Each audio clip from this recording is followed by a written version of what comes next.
up, dope? And welcome back to I'm Growing Man. It's your man, John D. in the building. Good morning, everybody. Winding down to a little more than a week before I start back work. I had a couple of weeks off from summer school, starting at a new school. Really excited about that. I wanted to get on here, and everybody knows that I'm working on communication. So everything that I learn, I want to try to be able to give to you guys so that maybe you have less conflicts, create better boundaries, and understand the message the person is talking to you. First thing I want to say is we need to ask more questions. I believe we don't ask enough questions. If it's something that you don't understand, something you don't like, something that offends you, something that you want more of, you should ask questions. Like, what makes you feel that way? How did you get to that point? So could you explain more? Because I'm not understanding. Recently, me and my wife did a podcast, and she said that if you want to understand why a person feels the way that they do or why so strongly, you should have 5 whys. By the time you get to the 5th why, you will understand where they got or how they got to that point. I do want to say this, though. Depending on how you say the whys, because it's 5 of them, they could think that you're being an antagonist, somebody who is intentionally causing problems because of whatever reasons. So you have to definitely decorate your whys so that the person will give you as much information as possible.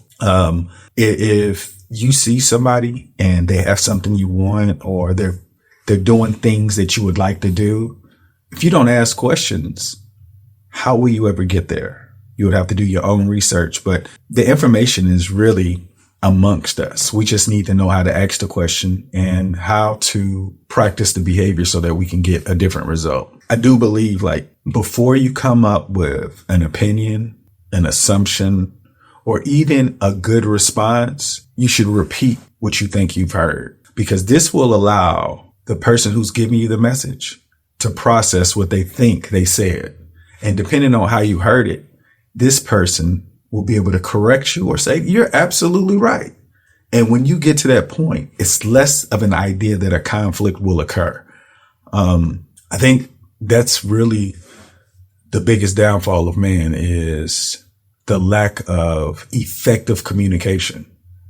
We can have conflicts with people we love, people we don't know, people we barely know. If you are giving somebody your time and a conflict develops, depending on who's more equipped to handle the conversation, it could come out on the better side of things. But if both people don't know how to communicate, a verbal fisticuff could develop that could lead into things that nobody ever intended on in the first place. So if we as mankind can work on communication on purpose daily, I think we would get more help than problems amongst us. I've been working on this communication thing intentionally for like the last 4 or 5 years. My life has elevated in areas that I would have never known. And creating this podcast was to show other people that the things around you will improve exponentially if you work on your communication, period. Your communication can get you help. It can get you understanding. It can get you ways to do things more efficiently. Questions, there's a question for anything. And the way that you ask it, you can get the answer and apply it to life and change how you move. But if you don't take communication seriously, you're going to complain a lot.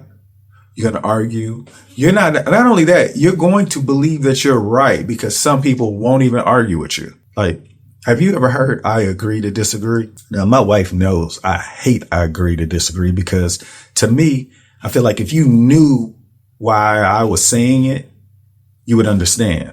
But when people are like, I agree to disagree, I hear, I don't agree with you. It's not about you agreeing with me. It's about you understanding why I have my point. And a lot of times, being a poor communicator, which I was in the past, I wouldn't allow the agree to disagree to happen, because I feel like they didn't have time to understand where I was coming from. And a lot of times people say, I know what you're talking about. if you did, you would say something differently. And that's the way that I feel. I really feel that. But I had to learn on my own that I was a poor communicator, and that people was not receiving my message. And if they're not receiving my message, I have to improve, or I'm gonna have a lot of agree to disagrees. And I know that if we ever get to the point of agree to disagree, that I was a poor communicator, and I have to accept that. I believe earlier I said communication could change like the results of your life. It really can. Communication is a protection. It's a protector of your well-being, but you have to know how to use it in order for it to be a true resource for you. A person with great communication, you can put him anywhere in the world, and he will be able to get out safely, because he will be able to say the right words with a person who may not be familiar, may not even like them. They will be able to say the right words and say, hey, I am in the wrong place. I am not trying to ruffle any feathers. Just tell me what I need to do and I'm gonna get out of here. And a lot of times the way that we speak, our cultural upbringing could be aggressive. It could be disrespectful. It could be patronizing. It could be condescending. And once you understand that everybody grows up differently, it's easier to receive the message from other people because they don't have the effective communication skills. I'm just now learning it, and I'm doing this on purpose. Why do I expect other people to have these things if I'm 46 and I just really started taking it seriously, like at 41, 42? And looking back, just because we speak English, the same words, each word has a different weight according to how you grew up. Just like the word love. Like I could love you, somebody else could say it, but our loves are going to be totally different. There's no way they could be alike unless we sat down and said, this is how I look at it. This is the reason why I look at it that way. But other than that, you're just assuming that somebody appreciates the word like you and vice versa. So intentionally getting better at communication reduces people crossing your boundaries to cause a conflict.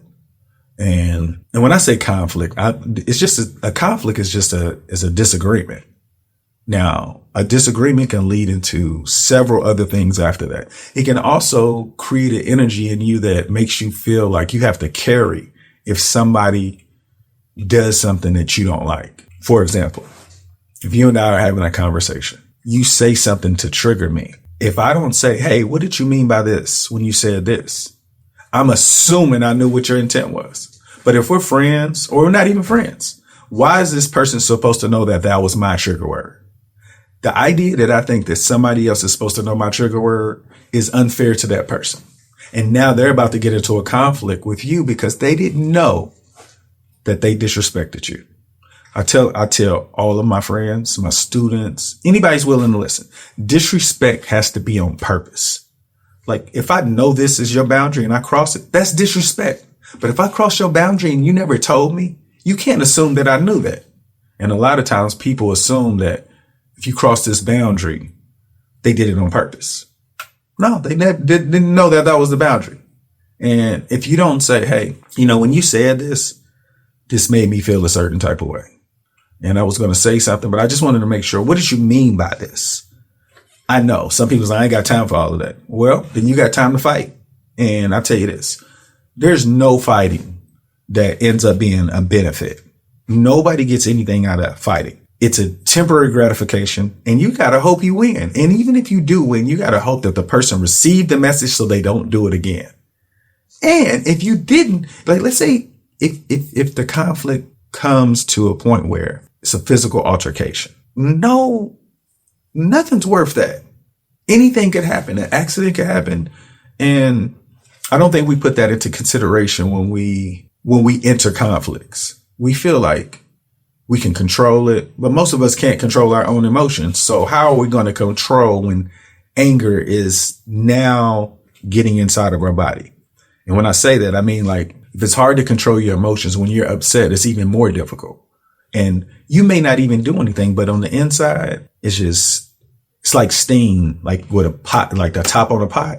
It's just building and building. And you don't want to become that person because You exploding, there are no benefits from exploding. None. Some people say, you need to let it out. You need to learn to find out why you're feeling that way. And a lot of times it's from other people not having the best communication practices. Through my journey with learning how to become a better communicator, this is what I've learned. People definitely like to talk about themselves if you let them. If you ask the right questions, people can talk about themselves and you can learn from their experiences. But you have to believe that their experiences are worth listening to. A lot of times in conversations, we can take over a conversation because we feel like, and when I say we, I'm talking about the person that there's always somebody who likes to talk in more than the other. And if you're learning from somebody and you're not aware that you like to take over conversations, this could ruin the energy that you're trying to create. And depending on how mature the person is that's receiving this information, it may not be any growing.